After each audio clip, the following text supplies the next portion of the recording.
Part 1.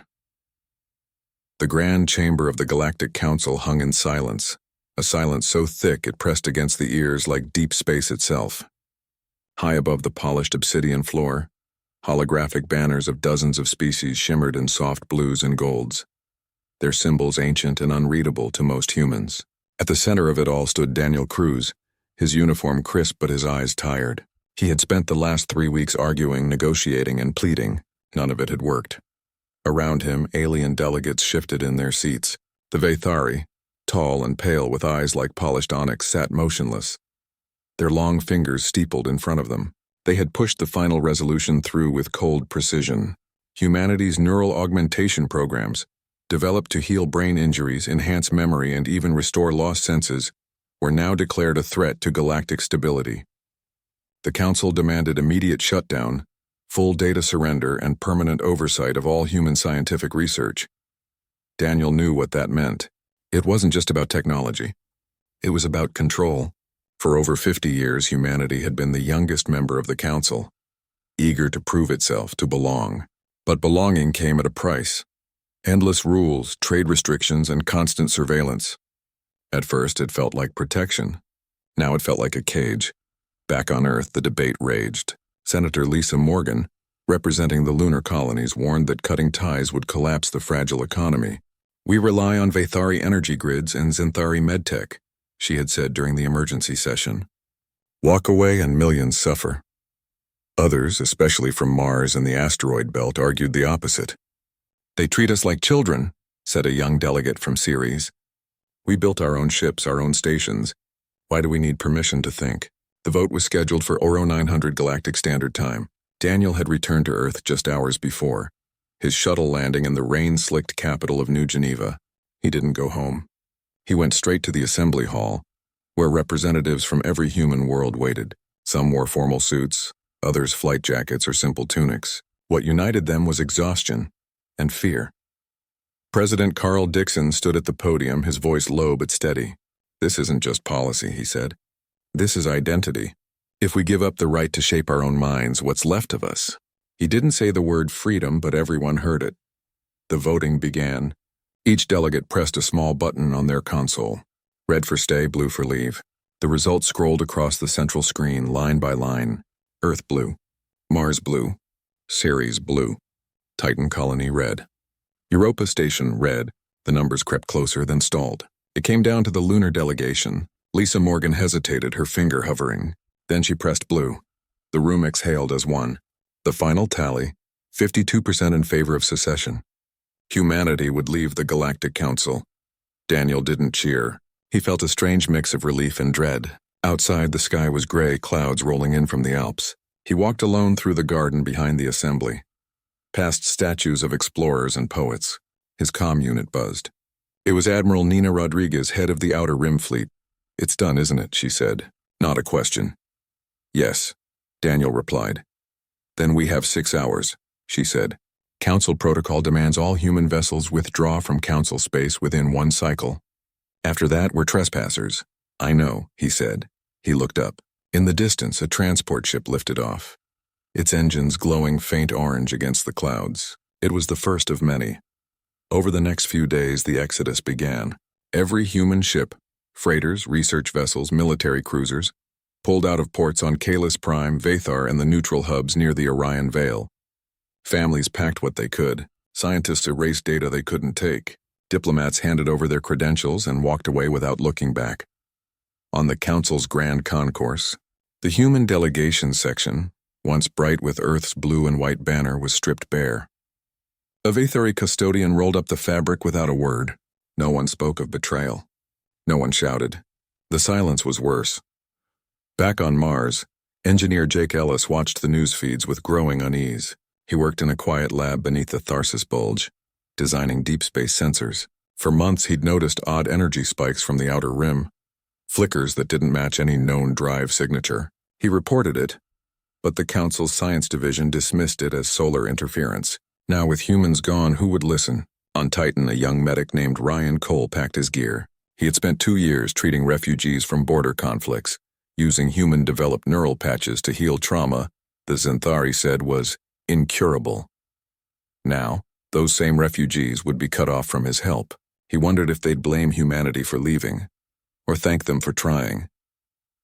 Meanwhile, in the heart of Vathari space, something stirred, deep in a sealed archive beneath the Capitol spire.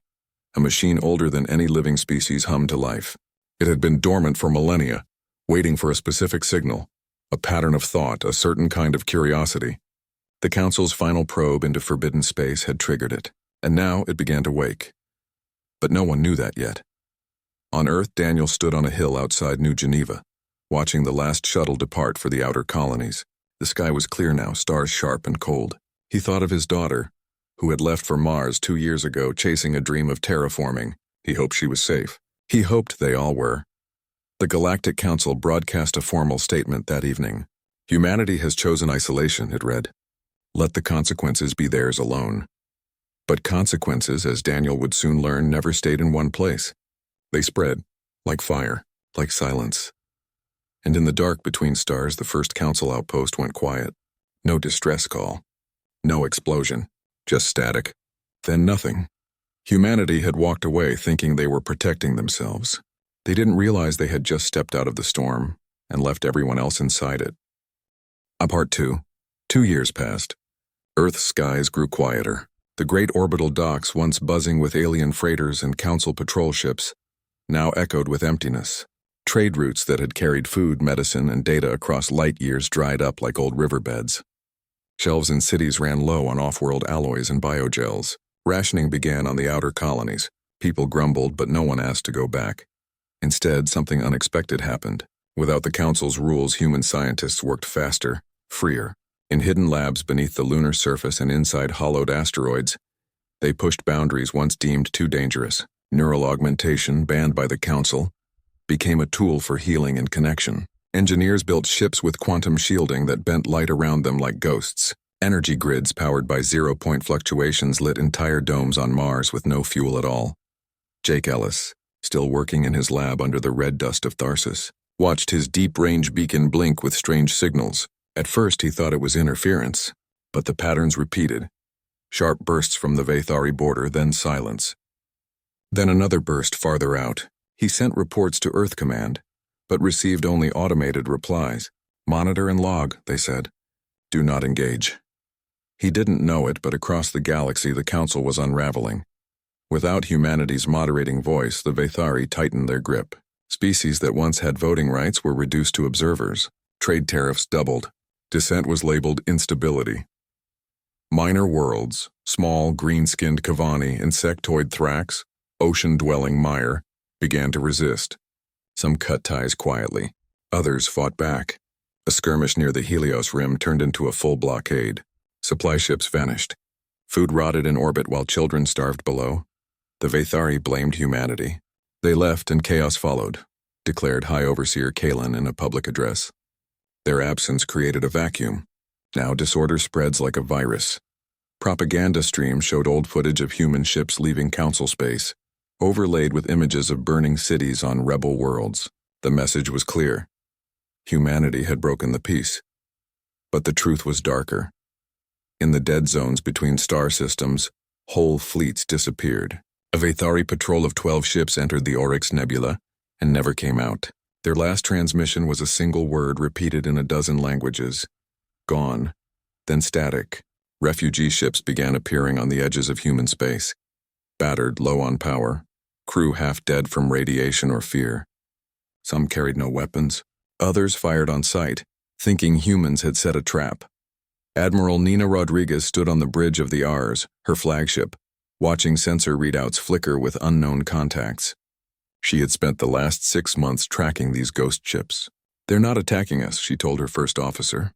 They're running. Still, Earth Command ordered caution. No contact, President Dixon insisted. We left for a reason. We don't get pulled back in.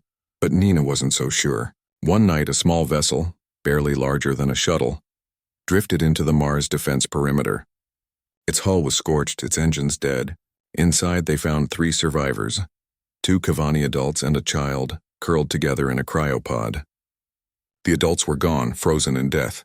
The child lived. Nina broke protocol. She brought the child aboard. Medical scans showed severe neural trauma, But when Ryan Cole, the medic from Titan now stationed on Phobos, used a human neural patch to stabilize the child's brain, something remarkable happened. The child woke not speaking, but projecting images directly into Ryan's mind. Stars collapsing, ships turning on each other, a black shape moving through space like a shadow with teeth. Ryan reported it immediately. "It's not war," he said. "It's something hunting them." Meanwhile, on Earth, Daniel Cruz lived quietly in a coastal town, teaching history at a small university. He tried to forget the council, the vote, the weight of being the last human to speak in that grand chamber. But news of the refugees reached even his quiet corner. He watched feeds of broken ships being towed into lunar yards. He saw the fear in alien eyes. One evening, a message arrived on a secure channel. It was from Nina. "We need you," it read. Not as a diplomat. As a witness. He didn't reply right away, but that night he packed a bag. Back on Mars, Jake Ellis finally got a clear signal. His beacon locked onto a derelict Vathari science vessel drifting near Neptune's orbit. Its transponder was off, but its data core was still warm. He begged Earth Command for a recovery mission. They refused. Too risky, they said. Too close to the old border. So he went himself. Using a modified scout ship, he reached the derelict in 17 days. Inside, the air was stale, the walls covered in frost. The crew was gone, no bodies, no signs of struggle. Just empty chairs and flickering terminals. On the main console, a single file played on loop. A recording of the ship's final moments. Scientists shouting in panic. Alarms blaring. Then a voice, calm and ancient, speaking in a language no one had ever heard. The screen went black. Jake copied the data and fled. When he returned, he handed the file to Ryan Cole. Together, they decoded fragments. The Vathari had been experimenting on something they called the Archive, a structure floating in deep void, older than stars. They believed it held knowledge of the first civilizations. Instead, they woke something that saw all advanced life as a threat. Humanity had left before the final experiment. Their signature wasn't in the Archive's memory. They were invisible. For now. But the thing, whatever it was learning. It mimicked ship signals. It turned allies against each other. It didn't destroy. It erased. On Phobos, the Kavani child drew pictures in the air with trembling fingers. Each one showed the same shape. A sphere of darkness ringed with silent stars. Nina called an emergency meeting with fleet commanders, scientists, and the few off-world delegates still loyal to Earth. "We can't stay hidden forever," she said. "If this spreads, it won't care that we left the council. It'll come for us too." Daniel arrived the next day, his face older, his eyes sharper. He listened in silence as Ryan and Jake explained what they'd found. When they finished, he spoke just once. "We didn't cause this," he said. "But we might be the only ones who can stop it." No one argued. Outside, the stars burned cold and distant. Somewhere out there, the silence was growing, and humanity, for all its mistakes, was no longer just watching. Corsa 3, the first council world, fell without warning. It was Vathar Minor, a small research outpost orbiting a blue giant near the galactic rim. One moment, its comms were clear, reporting routine scans. The next, all signals stopped. No explosion, no distress call, just dead air. When a nearby Thrax freighter diverted to investigate, it found the station intact, but empty. Every console powered down, every life pod sealed, every body gone. Only a thin layer of frost coated the walls, as if time itself had frozen and then vanished. Panic spread faster than light. Within weeks, more systems went dark. Kavani homeworlds shut down their networks. Meyer ocean cities sealed their domes. Even the Vathari, once so sure of their control, began pulling their fleets inward, abandoning outer colonies. But retreat didn't help.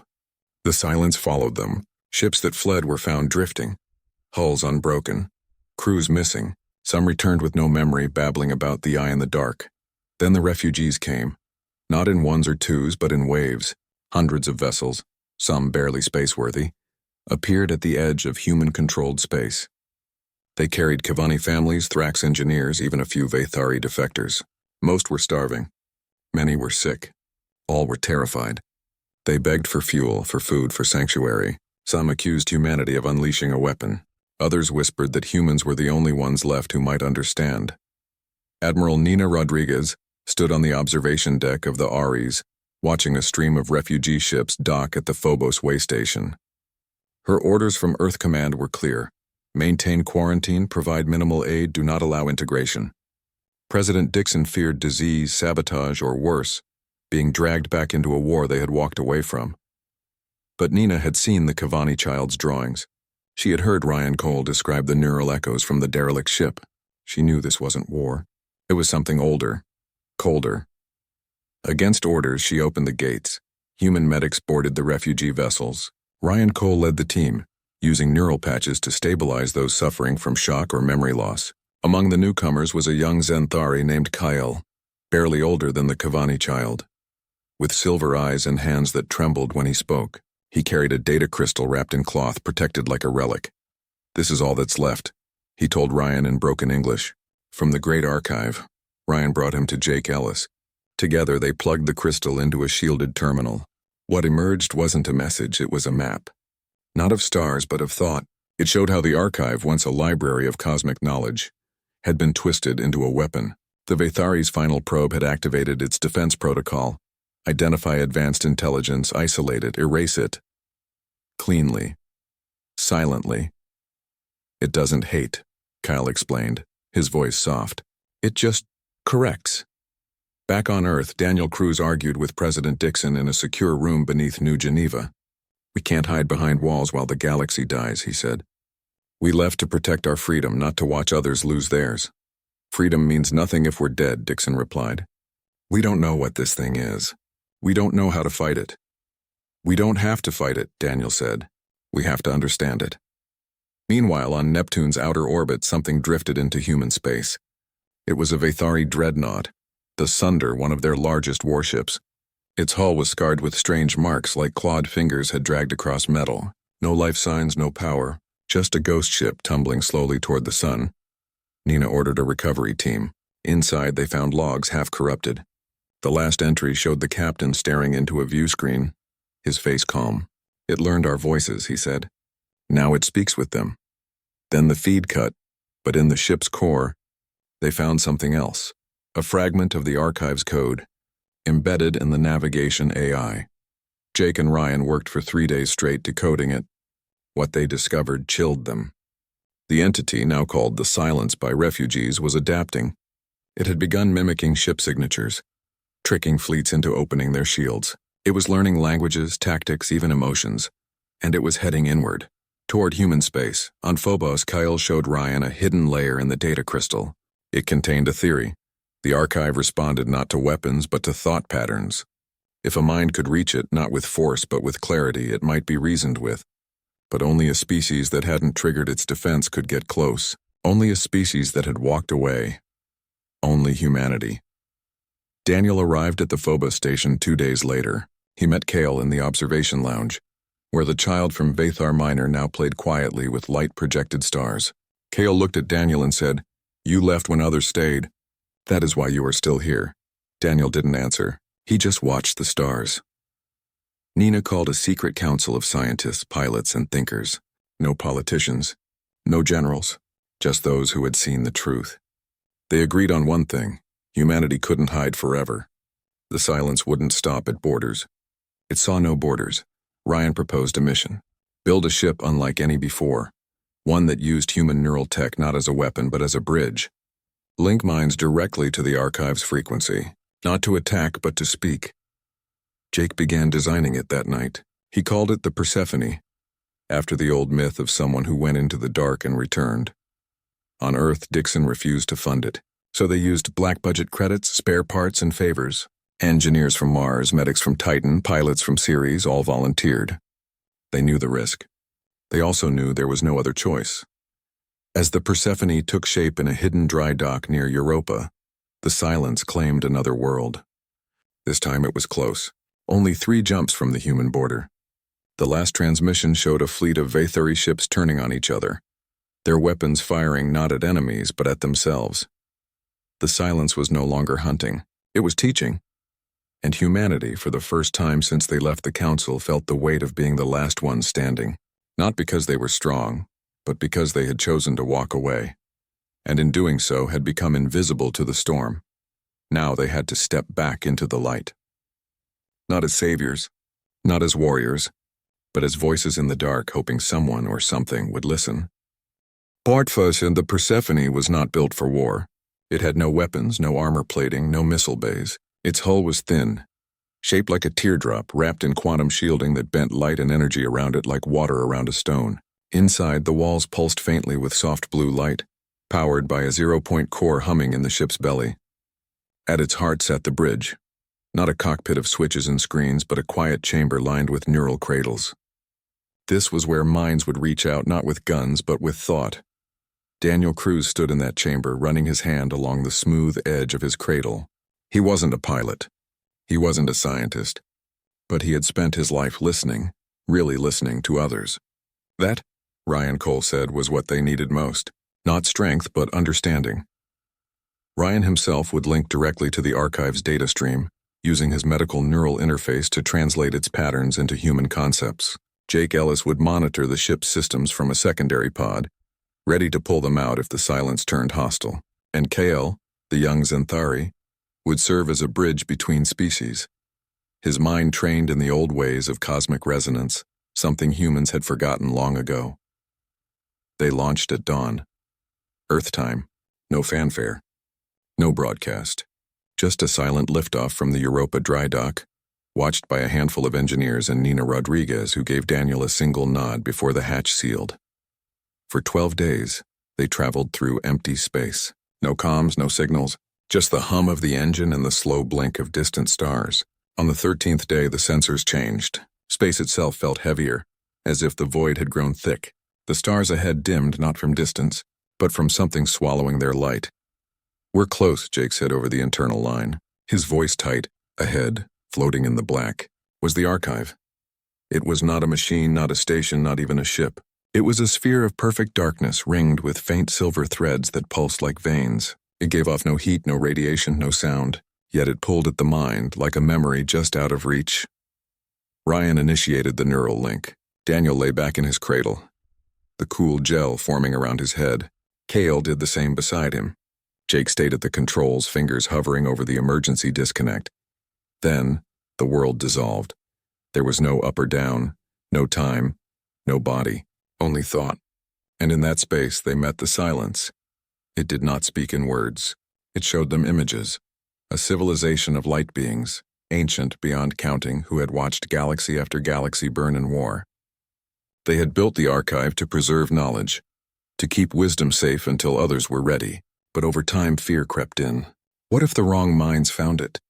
What if they used it to destroy? So they added a lock, a guardian that would test any who came near. If a species showed signs of aggression, of greed, of conquest, the guardian would erase them, not out of hate but sorrow. The Vathari had failed the test. They had come with probes and weapons, demanding answers, claiming ownership. The silence had judged them and found them wanting. Now it turned its attention to the new signal. Human. Daniel didn't argue. He didn't plead. He simply showed it memories, not of wars or empires, but of small things. A child planting a tree on Mars, a doctor healing a stranger on Titan, a vote taken in a quiet room where people chose to walk away rather than force others to obey. He showed the silence humanity's flaws, its greed, its fear, but also its choice to leave power behind when it could have clung to it. Ryan added his own memories.